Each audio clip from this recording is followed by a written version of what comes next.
Dan khitab Bani Israel artinya khitab kepada turunan Nabi Allah Ya'qub alaihi salatu wassalam, karena Israel nama lain daripada Ya'qub alaihi salatu wassalam. Artinya ketika panggilannya wahai Bani Israel, seolah-olah Allah katakan wahai keturunan Ya'qub. Dari sini menunjukkan bahawa Israel bukan sebuah agama sebagaimana pengklaman orang-orang Yahudi, karena kalimat Bani Israel berbeda dengan kalimat Yahudi.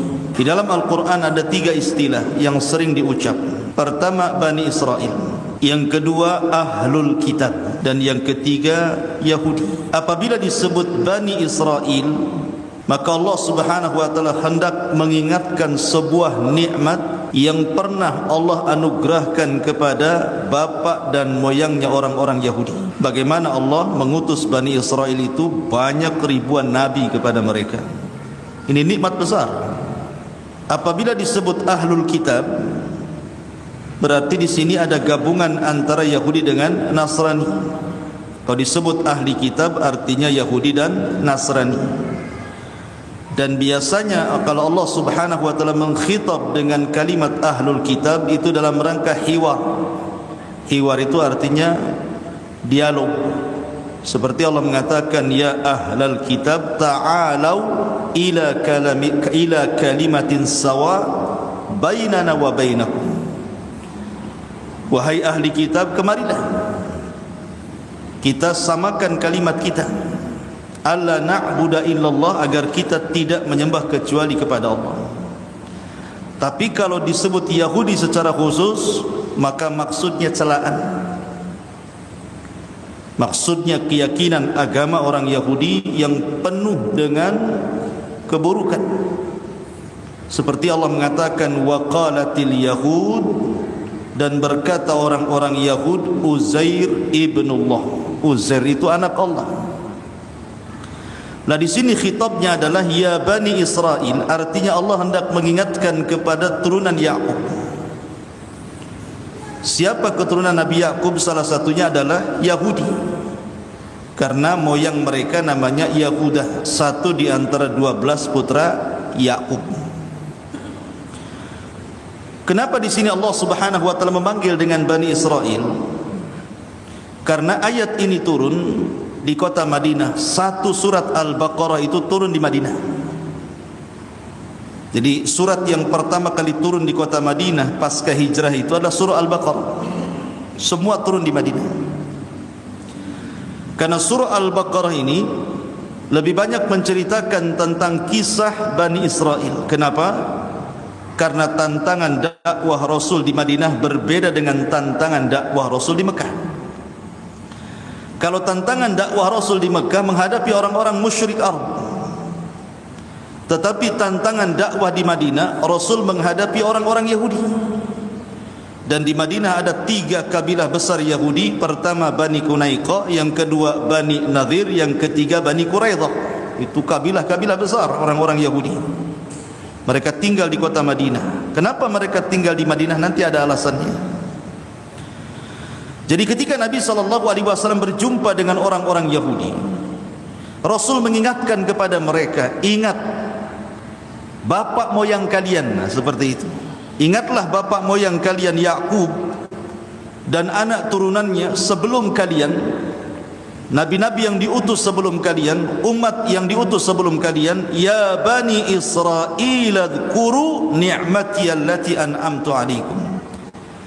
Wahai Bani Israel, hei orang-orang Yahudi, ingat dahulu nenek moyang kalian itu.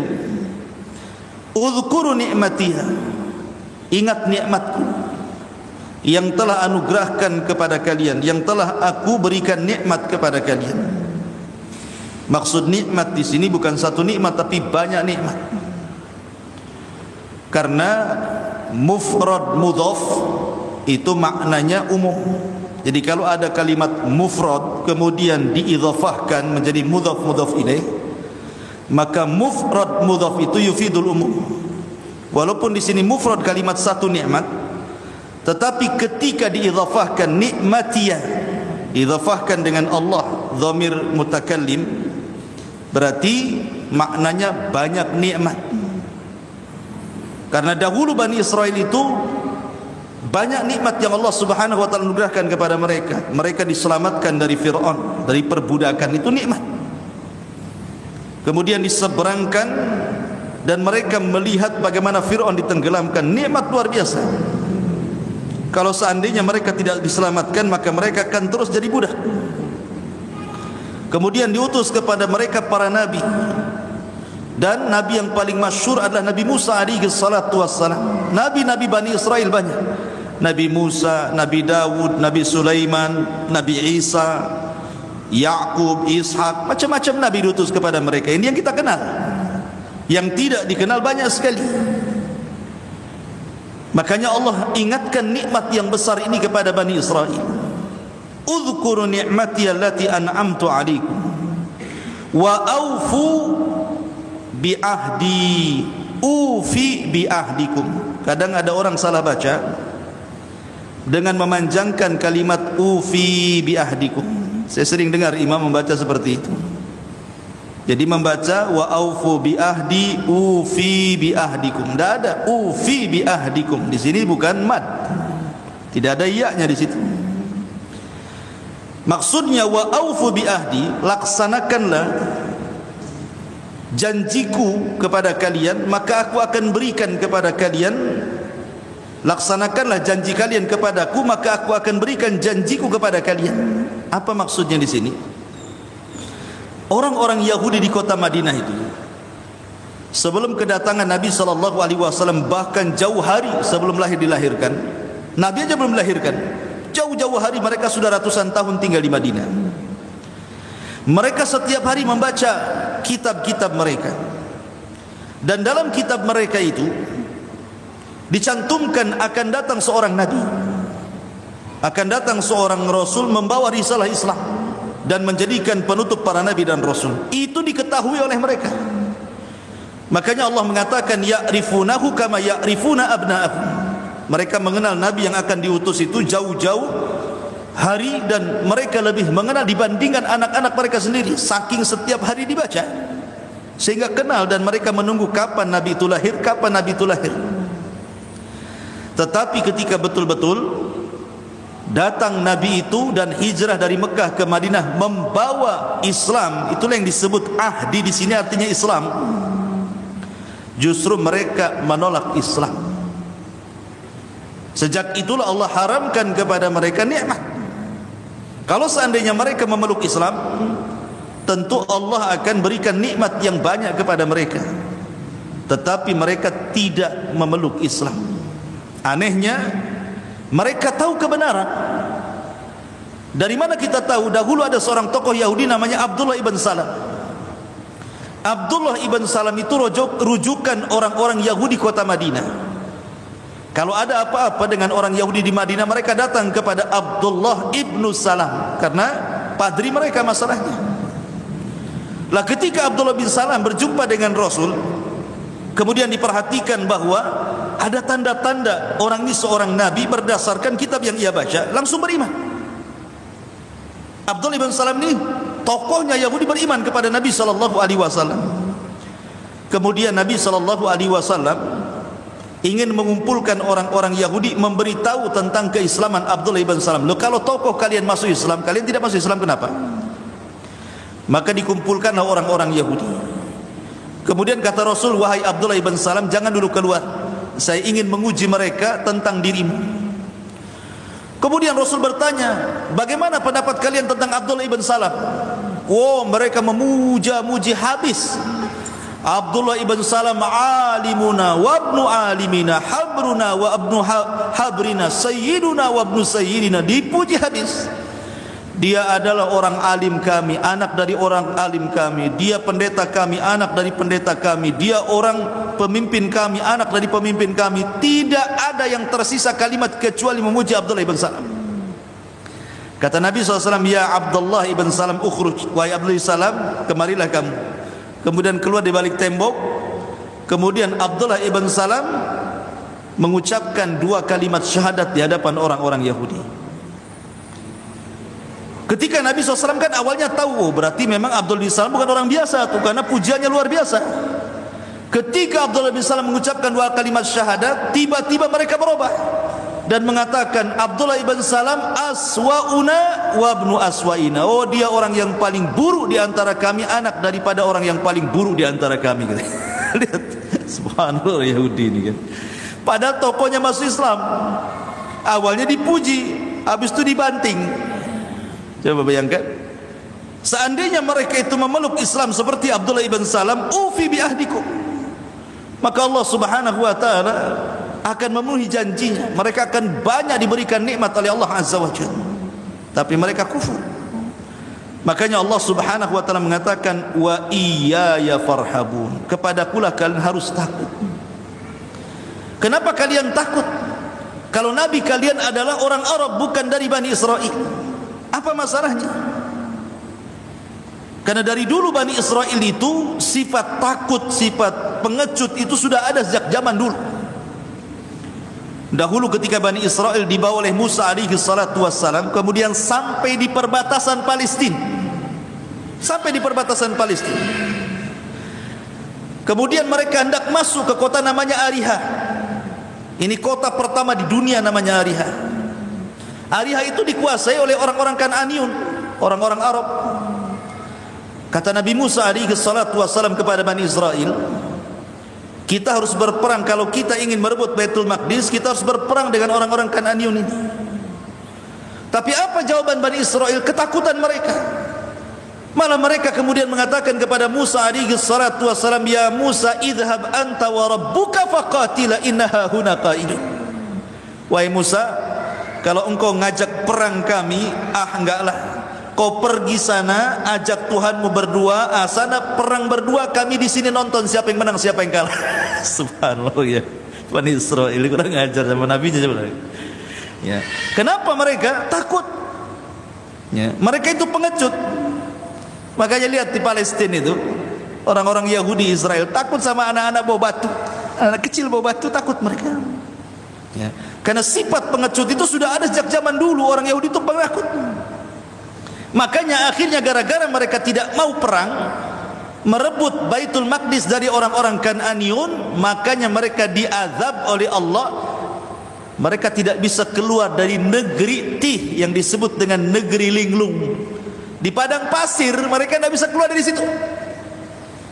Jadi mereka muter-muter ke situ lagi, muter-muter ke situ lagi. Bayangkan padang pasir, tidak ada air, tidak ada makanan, tidak ada tumbuh-tumbuhan gitu. Mereka diadab 40 tahun tinggal di situ. Kering kelontang, panasan.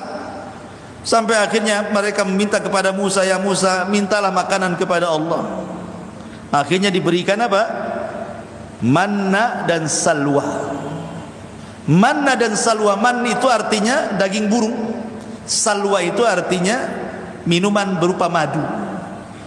Dan itu tinggal ngambil, mereka tidak usah cari kerja. Setiap waktunya makan, Allah turunkan makanan dari langit, tinggal ngambil saja jatah-jatahnya. Kemudian mereka mengatakan, kami haus wahai Musa. Akhirnya Musa memukulkan tongkatnya di batu, keluar 12 air, itu minuman kalian. Kemudian mereka mengatakan, kami panas wahai Musa, wa dhallalna alaihimul ghamam. Maka Allah kirimkan awan menaungi mereka, karena tidak ada pohon di padang pasir. Tetapi nikmat yang begitu banyak yang diberikan kepada Bani Israel, mereka kufur. Mereka mengatakan apa? Ya Musa, tolonglah makanannya jangan manna dan salwa saja, yang lain toh jangan ini terus, bosan kami gitu. Kalau bisa itu yang ada bawang-bawangnya, min adasiha wa basaliha wa fumiha. Kalau bisa yang kacang-kacang, yang ada bawangnya, yang ada apa. Kata Musa, kalau itu yang kau cari, bitu misro, cari di tempat lain banyak, ngapain minta dari langit, katanya. Bani Israel kan. Masyaallah muslim. Makanya Allah mengatakan, wa iyaya farhabun, kepadakulah kalian harus takut. Karena sifat orang Yahudi itu penakut dari dulu. Kemudian Allah mengatakan, wa aminu bima anzaltu musaddiqan lima ma'akum wa la takunu awwala kafirin bi wala tashtaru bi ayati thamanan qalila wa iyaya fattaqun. Wa aminu, berimanlah kalian, bima anzaltu, dengan apa yang aku turunkan, maksudnya Al-Quran. Berimanlah dengan Al-Quran. Al-Quran itu jelas-jelas kitab dari langit. Layaknya sebelumnya ada kitab namanya Injil, Zabur, Taurat, Suhuf. Quran ini sama datang dari langit. Beriman kalian dengan Quran. Apalagi Quran ini musaddiqan lima ma'akum, membenarkan apa yang kalian bawa. Quran itu membenarkan Taurat, membenarkan Injil, membenarkan Zabur, membenarkan Suhuf gitu. Beriman kalian. Allah khitab orang-orang Yahudi yang ada di Madinah, ini ada Quran di hadapan kalian. Beriman dengan Quran. Bukankah kalian menunggu-nunggu Nabi? Ini Nabi sudah ada, Quran sudah ada, tinggal beriman saja. Karena ketika Allah mengatakan Quran itu membenarkan Injil, Taurat, Zabur dan Suhuf, karena semua Nabi itu dakwahnya satu. Makanya Rasul mengatakan dalam sebuah sabdanya, nahnu ma'asyiral anbiya, kami seluruh para nabi, kata Rasul, ikhwatun lil Allah, abuna wahid wa ummuna syatta. Kami ini saudara satu bapak, bapaknya satu tapi ibunya banyak. Kata Nabi SAW, kami ini semua satu bapak, cuman ibunya banyak. Turunan Ibrahim alaihi salatu wassalam, ya. Artinya semua syariat itu sama. Makanya Quran membenarkan kitab-kitab sebelumnya. Makanya Allah mengatakan la nufarriqu baina ahadin mir rusul. Kami orang Islam tidak membeda-bedakan antara rasul. Kalian yang membeda-bedakan. Karena orang Yahudi tidak mengakui kerasulan Rasul Muhammad sallallahu alaihi wasallam. Orang-orang Nasrani juga sama. Tapi kita tidak. Kita tetap mengatakan Isa nabinya orang Nasrani, Musa nabinya orang Yahudi, begitu juga Daud dan nabi-nabi yang lainnya. Kita akui, tapi mereka tidak mau mengakui kita. Makanya ketika Al-Imam Al-Baqillani berdebat dengan seseorang raja Nasrani, kemudian ditanya, wahai imam, kenapa kalian orang Islam melarang menikahkan wanita-wanita kalian dengan kami, sementara kebalikannya boleh? Enak kali wanita-wanita kami dibolehkan nikah dengan laki-laki kalian, katanya. Tapi wanita-wanita kalian tidak boleh nikah pula dengan laki-laki kami, katanya. Karena Islam kan melarang, tidak boleh menikah kalau laki-lakinya Nasrani atau Yahudi. Kalau perempuannya Islam tidak boleh. Tapi kalau dibalik boleh. Laki-lakinya Muslim, perempuannya Yahudi atau Nasrani, boleh dalam Islam. Jadi ini tanya, ini enak kali kalian ini, wanita-wanita kalian haram menikah dengan laki-laki kami, sementara wanita-wanita kami boleh pula kalian nikahi, katanya kan. Katanya Al-Imam Baqillani jawabannya, ya, karena kalian tidak pernah mengakui Nabi kami. Kalau kalian mengakui Nabi kami, tentu kami akan nikahkan wanita-wanita kami dengan kalian. Lalu buat apa kami nikahkan wanita-wanita Muslim dengan orang-orang yang bahkan tidak mengakui Nabi kami? Karena mereka menghapus nama Ahmad dalam Taurat dan Injil mereka. Yuharrifunal kalima'an mawadhi'i. Mereka menghapus-hapus kalimat dalam tempat-tempat Injil dan Taurat. Makanya mereka memiliki kitab yang tidak otentik karena sudah tercampuri dengan kalimat manusia di dalamnya. Apalagi Injil. Injil itu berbagai macam versi. Katanya ada 40 lebih Injil, yang disepakati 4 katanya. Mana satu yang benar jadinya? Kan membingungkan jadinya. Ya. Tapi Quran tidak ada versinya. Quran ya Quran. Ma'asyiral muslimin, maka di sini wa aminu bima anzaltu, maksudnya Al-Quran, berimanlah kan dengan Al-Quran ini. Musaddiqan lima ma'akum, karena Quran sudah membenarkan ajaran kalian. Wala takunu awwala kafirin bi. Jangan kalian menjadi orang yang pertama kufur dengan Quran. Maksudnya jangan kalian menjadi orang yang pertama kafir. Sebenarnya sebelum orang Yahudi sudah ada orang kafir dengan Quran. Orang-orang musyrik Arab lebih dahulu dibandingkan orang-orang Yahudi Madinah. Tapi kenapa Allah mengatakan jangan kalian menjadi orang yang pertama kafir? Padahal yang pertama kafir sudah ada orang-orang Arab. Maksudnya di sini, jangan kalian menjadi orang yang pertama kafir dengan aku, kata Rasul, atau dengan Quran, dari Bani Israel. Itu maksudnya. Karena sebelumnya Bani Israel itu kan membaca kitab, saya ulangi dari awal, akan kelahiran Nabi. Dan Nabi ini penutup Nabi dan Rasul. Mereka tahu. Maka kemudian disinggung, jangan kalian menjadi orang yang pertama kufur dari Bani Israel kepada risalah Nabi SAW. Tapi justru mereka pula lah yang pertama kufur. Makanya ketika orang-orang Yahudi di masa Rasul memberikan contoh kepada orang-orang Yahudi sampai hari ini, sejak itulah mereka harus mengemban dosa Yahudi-Yahudi setelahnya. Karena Nabi mengatakan, man sanna sunnatan sayyi'atan falahu wizruha wa wizru man amila ba'dahu la yanqusu min auzarihim syai'a, kata Rasul. Siapa yang berikan contoh buruk diikuti orang, maka dia akan mendapatkan dosa dan dosa orang yang mengikutinya tanpa mengurangi dosa mereka sedikit pun, kata Nabi. Dan yang mencontohkan orang Yahudi kufur kepada Quran dan Rasul adalah orang Yahudi di masa Nabi. Seandainya orang-orang Yahudi di masa Nabi itu beriman kepada Rasul, tentu Yahudi di masa sekarang pun pasti akan beriman. Tapi karena mereka orang yang pertama kufur, maka sampai hari ini orang Yahudi tetap kufur. Makanya Allah singgung, wala takunu awwala kafirin bi. Jangan menjadi orang yang pertama dari Bani Israel kufur dengan Al-Quran. Kemudian Allah mengatakan, wala tashtaru bi ayati thamanan qalila. Dan janganlah kalian menjual ayat-ayatku dengan harga yang murah.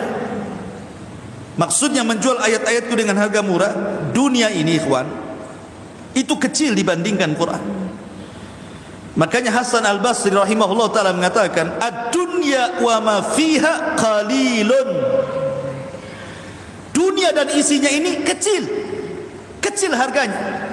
Makanya Rasulullah mengatakan, lau kanatid dunya ta'dilu janaha ba'udatin ma syaqa minhul kafir syurbata ma'in. Kata Nabi, kalau seandainya dunia ini memiliki kebaikan walaupun seperti sayap nyamuk, tentu orang kafir tidak akan diberikan minum walaupun satu tetes. Tapi karena dunia tidak ada manfaatnya, maka orang kafir minum sesuka hatinya. Anggaplah dunia ini ada manfaat walaupun secuil, tentu orang kafir gak akan dikasih minum. Tapi karena dunia gak ada manfaatnya, bahkan Rasul mengatakan, ad-dunya mal'un wa mal'unun ma fiha. Dunia ini dilaknat dan dilaknat orang yang di dalamnya, kecuali orang-orang yang beriman, berzikir kepada Allah dan begitu seterusnya. Dan Allah juga mengatakan, wal asri innal insana lafi khusrin, gitu ya. Manusia itu semua rugi kecuali orang yang beriman, beramal soleh, berdakwah dan sabar. Makanya dunia ini kecil, tidak ada harganya.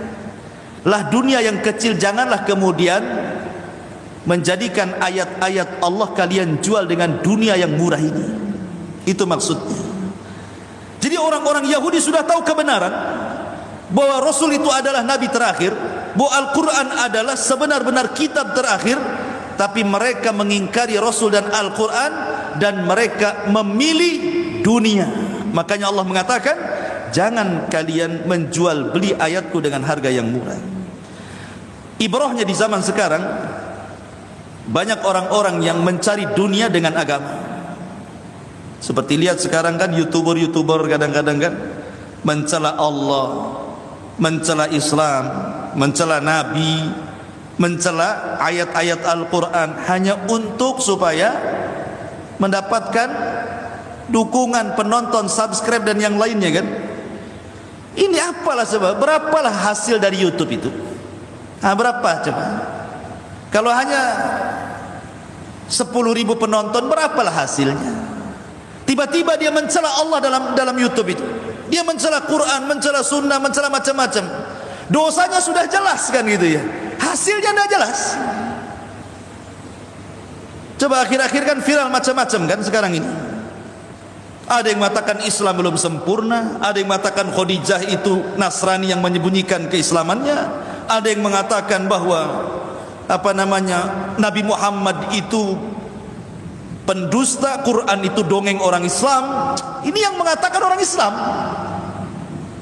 Ada yang mengingkari sholat 5 waktu dalam Quran. Macam-macam. Cari duit lewat YouTube, ikhwan.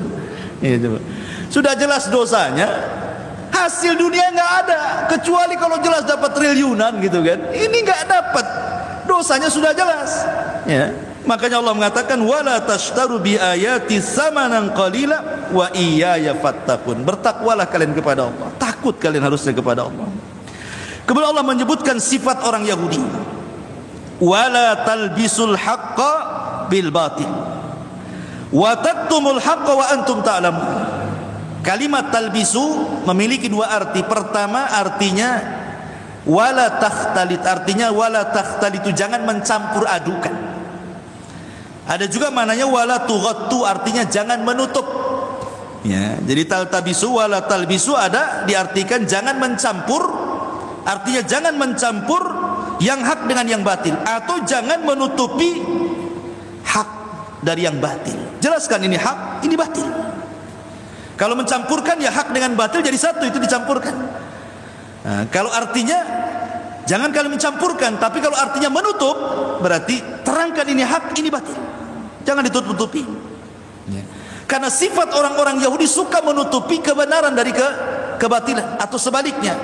Contoh ketika Nabi sudah hijrah ke Madinah, Yahudi tahu dari sifat-sifat bagaimana Nabi SAW, memang dia seorang Nabi dan Rasul, dan kitabnya adalah kitab terakhir dari kitab yang Allah turunkan. Mereka tahu.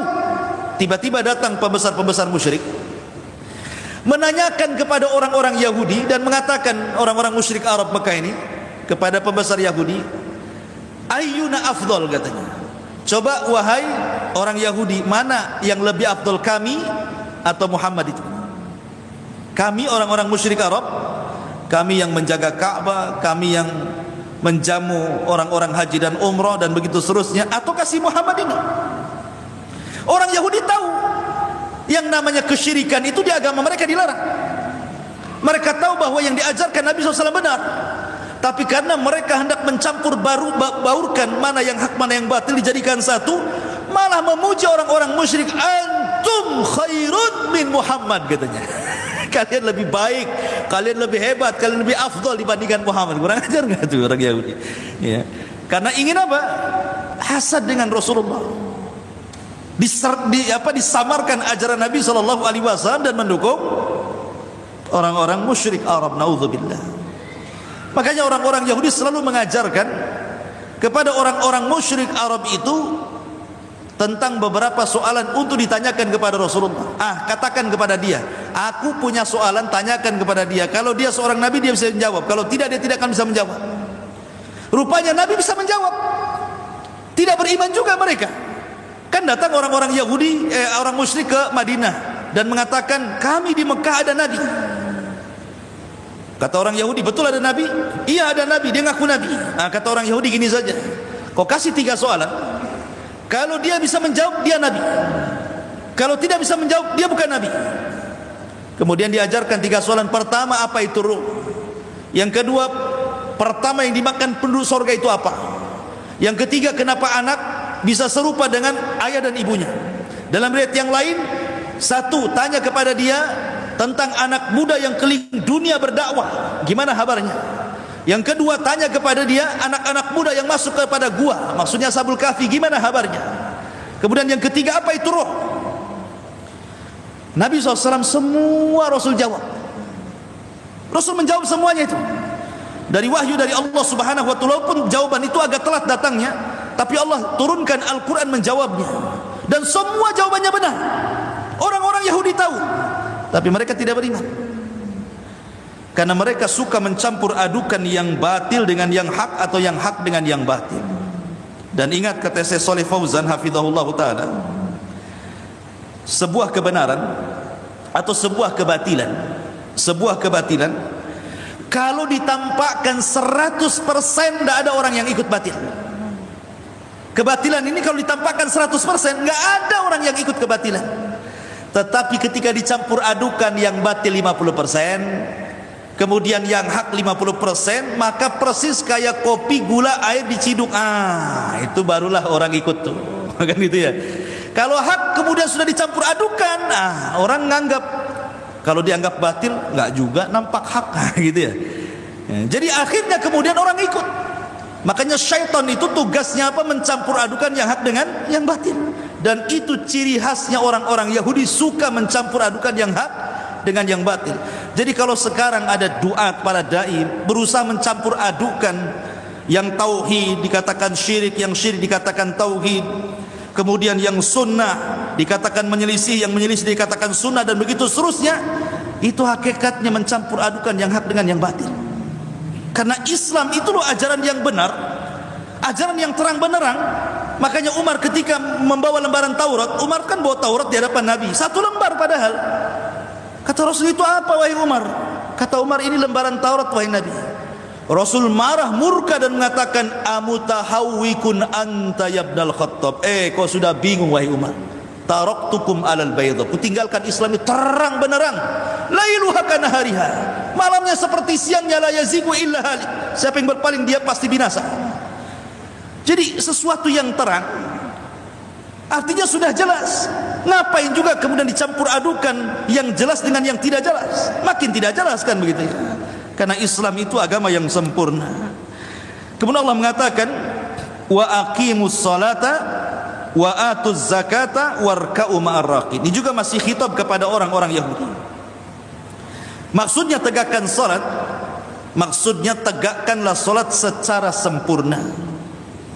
Mulai dari wudunya, mulai daripada khusyuknya, mulai daripada gerakannya, mulai daripada bacaannya, mulai dari sunnahnya, mulai dari wajibnya, mulai dari rukunnya, semua lakukan. Itu disebut aqimus shalah, menegakkan salat. Makanya bahasanya menegakkan, bukan mengamalkan. Karena menegakkan itu artinya harus sempurna. Dan ketika Allah menyinggung wa aqimus shalah, artinya salat itu dan juga zakat itu sudah ada syariat, bukan syariat Islam saja. Contoh dalam peristiwa apa? Isra dan Mi'raj. Nabi diperintahkan 50 waktu salat. Kemudian turun ke langit ke-6, berjumpa dengan Nabi Musa. Kemudian Musa bertanya, apa yang diperintahkan Allah kepadamu wahai Muhammad? Kata Rasul, khamsina salatan, 50 waktu salat. Jawaban Musa apa? Laqad jarrabtu bani Israil falam yastati'un. Aku sudah coba memerintahkan mereka untuk salat, tapi mereka tidak sanggup. Menunjukkan bahwa syariat Musa ada salat kan gitu. Makanya juga semua nabi ada salat. Seperti Ismail mengatakan, wa ya'muru ahlahu bis salati wastabir alaih. Dan dia memerintahkan salat dan sabar ketika menjalankannya. Kemudian Nabi Isa bin Maryam, wa awsani bis salati ma dumtu hayya wa barram biwalidati, dan begitu seterusnya. Kemudian Nabi Ibrahim juga berdoa, aqimis salah ya. Jadi semua para nabi itu mengajarkan salat. Tetapi ingat bahwa salat yang diajarkan kepada para nabi itu tentu berbeda dengan salat yang diajarkan kepada Rasulullah. Karena walaupun ada kesamaan perintah, tapi beda cara solatnya. Kenapa? Karena likulli, setiap nabi itu syir'atan wa min haj, ada syariat sendiri, ada manhaj ibadah sendiri. Ya, kalau solat kita kan jelas gitu ya. Diawali dengan takbir, diakhiri dengan salam. Solatnya mereka wallahu alam seperti apa? Yang jelas mereka juga diperintahkan solat. Begitu juga zakat. Diperintahkan kepada mereka zakat. Tetapi Bani Israel ketika diperintahkan solat mereka tidak solat, ketika diperintahkan zakat mereka tidak mau zakat. Contoh Qarun. Qarunlah satu di antara Bani Israel, bahkan orang kepercayaan Musa. Bahkan dia orang yang paling alim dari Bani Israel. Bahkan kalau dia membaca Taurat paling indah suaranya. Tapi ketika dibentangkan rizki dari Allah menjadi orang paling kaya Bani Israel, datang syariat zakat kepada Musa. Kemudian Musa mengutus orang untuk mengambil zakat dari Qarun.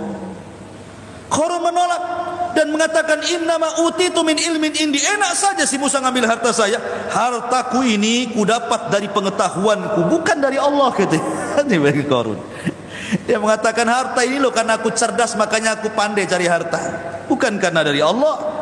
Aku loh bontang panting, keringat bercucuran, kepala di bawah kaki di atas lah, bahasanya seperti itu ya. Ini semua dariku. Akhirnya diusir orang pemungut zakat utusan Musa. Malah kemudian Qarun memfitnah Nabi Musa. Apa fitnahnya Qarun? Karena dia sudah jengkel dengan Nabi Musa, apalagi pengaruh dia kalah dengan pengaruh Nabi Musa, dia sewa perempuan pezina. Bayangkan, dia sewa perempuan pezina yang sedang hamil dan melahirkan anak. Kemudian dia mengatakan kepada wanita ini, nanti akan aku setting kau seolah-olah kau berzina dengan Nabi Musa dan itu adalah bayinya Nabi Musa. Akhirnya Qarun membuat isu, berita hoax, bayar buzzer untuk supaya Musa difitnah. Akhirnya betul-betul manusia berkumpul. Ini wanita pezina sudah kumpul, sudah berdiri di sini. Qarun dengan gagahnya dia berdiri dan pengawal-pengawalnya. Nabi Musa hadir di situ. Kemudian kata Qarun kepada wanita itu, wahai fulana, kuli, ngomong. Ketika wanita ini suruh ngomong, maksudnya kan sudah diajari sebelumnya, suruh ngaku kalau dia berzina dengan Nabi Musa dan anak itu anak Musa. Tiba-tiba dia melihat sekali-kali ke Qarun, melihat sekali-kali ke wajah Nabi Musa. Tiba-tiba dia tidak mau mengatakan seperti itu. Dia takut dengan Nabi Musa. Tiba-tiba dia mengatakan, sesungguhnya aku disuruh Qarun mengatakan begini. Terbongkarlah aibnya Qarun jadinya kan. Terjadi mubahalah antara Musa dan Qarun. Suruh masing-masing melaknat dan berdoa. Qarun berdoa keburukan kepada Nabi Musa, tidak terjadi. Nah, sekarang Musa berdoa keburukan. Akhirnya Allah Subhanahu wa taala perintahkan bumi untuk nurut apapun yang dikatakan Musa. Maka kemudian Musa mengatakan, ya ardi ibla'i, wahai bumi telanlah si Qarun itu, katanya. Maka tiba-tiba bumi pun bergoncang, kemudian belah. Qarun pun masuk di situ seharta-hartanya, kemudian dipendam. Jadilah sekarang siapa yang mendapatkan dompet di jalan harta Qarun, walaupun nggak di dalam dompetnya harta Qarun katanya. Taib, masyarul muslimin yang dimuliakan Allah Azza wa Jalla. Jadi mereka tidak pernah sholat. Hatta sampai sekarang orang-orang Yahudi itu tidak sholat. Sholatnya apa mereka coba? Di tembok ratapan, goyang-goyang, nangis-nangis gitu kan.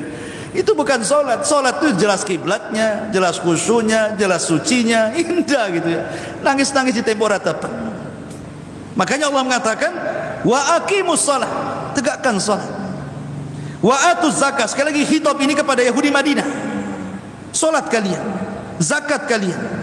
Warka'u ma'arrakin, arti warka'u bukan ruku, karena sudah ada kalimat aqimus shalah, artinya disuruh merendah, tawadu.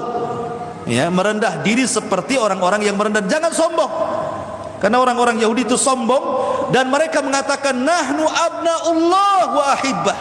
Itu slogannya orang Yahudi sampai hari ini. Orang-orang Yahudi itu punya slogan apa? Nahnu abnaullah wa ahibbah wa khiratu. Kami adalah anak-anak Allah, kami adalah orang-orang pilihan Allah. Sejak dulu sampai sekarang orang Yahudi itu, itulah pengklaiman mereka. Makanya Allah mengatakan ketika mereka mengatakan nahnu abnaullah wa ahibbah, Allah jawab dalam Al-Quran, qul falima tu'adzibullah, qul falima yu'adzibukumullah. Kalau kalian memang orang yang pilihan, kenapa Allah azab kalian? Kenapa Bani Israel ada yang jadi kera dihinakan? Kenapa Bani Israel sampai dikalahkan 2 kali? Bukhtun Nasr bawa pasukannya dihancurkan Palestina, semua dibantai orang Yahudi, perempuannya jadi budak dibawa ke Irak. Kalau kalian mengabna Allah dan ahibah, kenapa Allah azab kalian? Sampai kalian hidup di negeri linglung 40 tahun. Bukankah kalian anak-anak Allah? Bukankah kalian orang-orang yang paling top gitu ya di permukaan bumi? Lah kenapa Allah azab kalian? Berarti bukan abna Allah, bukan orang yang paling dicintai Allah. Tapi begitulah orang Yahudi mengklaim bahwa mereka orang-orang pilihan Allah. Kenapa coba? Karena turunan nenek moyang orang Yahudi itu banyak jadi raja dan para nabi. Anak Nabi Yakub itu keturunannya banyak yang jadi raja, menguasai dunia. Contohnya Nabi Sulaiman menguasai dunia. Nabi Daud itu raja plus nabi. Jadi mereka bangga gitu. Tengok tuh nenek moyang kami, Nabi Sulaiman, Nabi Daud, Tolut, dan begitu seterusnya. Mereka berbangga-bangga. Dan kami juga banyak nabi, ribuan para nabi diutus kepada kami. Sebab itulah mereka mengklaim mereka adalah abnaullah wa ahibba. Tetapi sekali lagi, kalau kalian memang merasa anak Allah dan kalian orang yang dicintai di Allah, qul falima yu'adzibukumullah. Kenapa Allah mengadab kalian? Pertanyaannya gitu ya. Kalau Allah cinta nggak mungkin diadab lah. Nah, itu. Taib, ma'asyiral muslimin yang dimuliakan Allah Azza wa Jalla. Kemudian Allah mengatakan, atamuruna an-nasa bil birri wa tansawna anfusakum wa antum tatluna al-kitaba afala ta'qilun. Atamuruna an-nasa bil birri. Kenapa kalian perintahkan manusia untuk berbuat baik? Wa tansawna anfusakum, sementara kalian melupakan diri kalian. Wa antum tatluna al-kitab, sementara kalian membaca kitab. Afala ta'qilun, mana akal kalian? Begini maksudnya. Orang-orang Yahudi di Madinah itu, kenapa sebabnya mereka tinggal di Madinah? Mereka kan pengungsian dari Yerusalem karena kekalahan perang melawan Persia. Maka orang-orang Yahudi banyak yang hijrah mencari negara-negara yang layak untuk hidup. Dipilihnya Madinah yang dulunya namanya Yasrib, dipilih pula kota Yasrib ya. Belakangan disebut Madinah ketika Nabi menguasai Yasrib. Padahal sebenarnya negeri-negeri yang layak itu banyak. Bisa saja mereka hijrah ke Yaman, karena waktu itu Yaman hijau, negara kaya di zaman itu. Atau ke Syam yang jelas-jelas negaranya memang maju. Kenapa mereka memilih ke negeri tandus yang secara ekonomi tidak ada di situ? Mereka harus melawan panas, cuaca ekstrim macam-macam, belum lagi wabah. Dulu kan ada namanya wabah Yasrib. Makanya ayah Rasul pun meninggal di Madinah gara-gara kena wabah. Kalau semacam sekarang ini semacam corona lah, dulu istilahnya wabah Yasrib, Huma Yasrib. Itu kota banyak penyakit, panas lagi, secara ekonomi nggak ada. Lah kenapa orang-orang berbondong-bondong Yahudi kemudian ke Yasrib, sehingga mereka ratusan tahun harus tinggal di Yasrib dengan berbagai macam kesulitan hidup mereka tinggal di situ? Cuma karena ada keyakinan bahwa dari kitab yang mereka baca akan lahir seorang nabi. Itu alasan mereka tinggal betah di Madinah itu dengan menghadapi cuaca yang begitu ekstrim itu. Karena ada alasan agama, alasan akidah. Karena mereka menunggu-nunggu nabi yang akan lahir. Maka ketika kemudian mereka berhadapan dengan orang-orang musyrik Madinah, ketika itu Rasul belum ada ya, tetapi di Madinah itu, di Yasrib itu ada dua kabilah. Satu orang Yahudi terdiri dari 3 kabilah, 2 orang musyrik Arab dari Yaman, Khazraj dan Aus. Ini perang nih, Yahudi dengan Khazraj dan Aus ini suka perang. Bahkan terkadang mengadu domba antara Khazraj dan Aus supaya perang. Dari dulu orang Yahudi itu suka ngadu domba. Orang Yahudi itu loh jumlahnya nggak banyak di Indonesia. Di dunia ini orang Yahudi nggak banyak jumlahnya, tapi mereka bisa menguasai dunia dan bisa menciptakan perang ya. Lah jadi kemudian Yahudi Madinah ini, Yasrib ini selalu mengancam orang-orang musyrik Khazraj dan Aus ini. Awas ya katanya, nanti kalau Nabi kami lahir, kami perangi kalian. Kalau kami Nabi lahir, kami akan jajah kalian. Kalau kami Nabi lahir, kalian kuperbudak kalian. Oh, diancam setiap hari itu orang-orang musyrik Arab itu sama orang Yahudi. Dengan ancaman apa? Nanti kalau Nabi lahir, dikit-dikit Nabi lahir. Itulah yang menyebabkan kenapa orang Khazraj dan Aus masuk Islam. Akhirnya jadi Ansar. Ada Muhajirin, ada Ansar. Sebab hidayah orang-orang Ansar dari Khazraj dan Aus itu karena mereka setiap hari mendengar orang Yahudi bicara tentang Nabi, tentang sifat-sifatnya, bahwa ini Nabi terakhir. Jadi orang-orang Khazraj dan Aus itu paham gitu ya, ciri-cirinya yang disebutkan orang-orang Yahudi itu. Sebab itulah ketika musim haji, Khazraj dan Aus ini pembesar-pembesarnya haji ke Mekah. Tiba-tiba di Mekah mendengar ada seorang nabi yang ngaku jadi nabi. Mulailah mereka mendatangi nabi tersebut, maksudnya Nabi SAW. Karena mereka sudah punya maklumat sebelumnya dari orang-orang Yahudi yang selalu mengancam mereka. Akhirnya kemudian ketika dilihat, oh betul juga kok ciri-cirinya persis seperti yang diucapkan orang Yahudi ya. Akhirnya mereka beriman dulu. Maka mereka mengatakan, kalau begitu kita dahulukan beriman separuh orang-orang Yahudi katanya. Sejak itulah pembesar-pembesar Ansor masuk Islam dulu. Ya, itu sebelum hijrah Nabi. Lah dari pembesar-pembesar Ansor yang pulang ke Khazraj dan Aus di Madinah itu, akhirnya dua kabilah semua masuk Islam. Kenapa orang-orang Madinah mudah masuk Islam? Kenapa orang Mekah tidak mudah masuk Islam? Cenderung memerangi Nabi karena orang-orang Mekah tidak punya maklumat tentang kenabian. Mereka tidak punya maklumat. Orang-orang Madinah tahu karena asik berbicara dengan orang Yahudi yang dibicarakan Nabi. Makanya ketika Rasul hijrah, semua orang musyrik Madinah masuk Islam. Makanya mereka disebut Ansar. Jadi sebab hidayahnya orang Ansar itu karena apa? Karena dapat maklumat dari orang Yahudi. Ketika orang Yahudi mereka menyelisih janji mereka dengan Allah, bahwa kalau datang Nabi itu mereka beriman, rupanya sudah datang tidak beriman, maka kemuliaan mereka hilang digantikan dengan kemuliaan Arab. Padahal dulu orang Arab penyembah berhala. Dulu Arab itu suka ngubur anak perempuan hidup-hidup. Dulu Arab itu orang yang bejat, kadang-kadang yang kuat menindas yang lemah. Tapi ketika mereka beriman jadi nabi, orang Yahudi tadinya mulia jadi tidak mulia, orang Arab jadi mulia. Allah gantikan kemuliaan itu. Paham ya? Ya. Jadi Allah mengatakan, wa antum tatlunal kitab afala ta'qilun. Mana akal kalian wahai orang Yahudi? Kalau kalian mau beriman dengan Nabi, beriman dengan Quran, kalian akan dimuliakan. Tapi ketika kalian mengingkari Al-Quran dan Rasul, kalian dihinakan sehina-hinanya. Arab yang tadinya hina dimuliakan setinggi-tingginya. Nah itulah ya, ma'asyiral muslimin yang dimuliakan Allah Azza wa Jalla. Kedua Allah mengatakan, wasta'inu bis sabri was salat wa innaha lakabiratun illa alal khasiin. Mintalah pertolongan dengan as-sabri. Ada yang mengatakan sabri di sini puasa. Karena puasa itu mengandung sabar. Sabar tidak makan, tidak minum, menahan syahwat. Makanya diistilahkan as-sabri. Mintalah pertolongan dengan puasa dan salat, gitu maksudnya. Wa innaha lakabiratun, innaha kembali ke salat. Karena salat itu berat dilakukan. Illa alal khasyin, kecuali bagi orang-orang yang khusyuk. Siapa orang-orang yang khusyuk?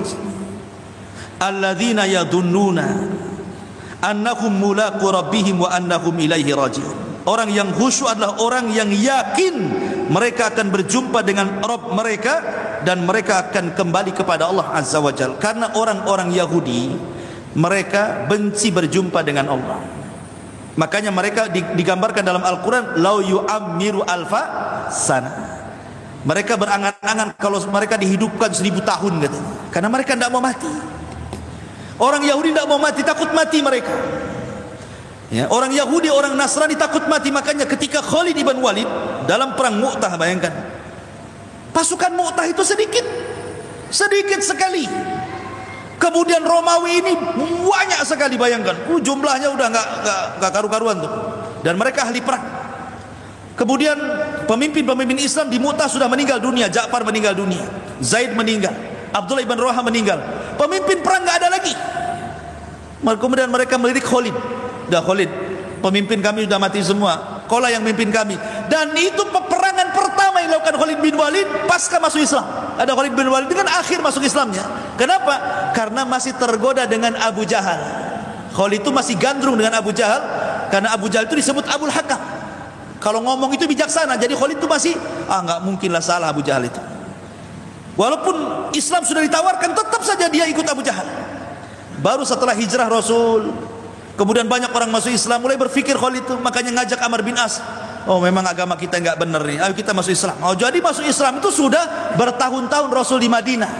Dan peperangan yang pertama diikuti Khalid bin Walid adalah perang Mu'tah. Perang itu pula melawan orang ramai pula. Pemimpinnya mati semua. Maka orang-orang mengatakan, Khalid jadi pemimpinlah kamu. Maka dengan kepiawaian Khalid, subhanallah, taktik perang yang luar biasa, tentara kecil bisa mengalahkan tentara besar.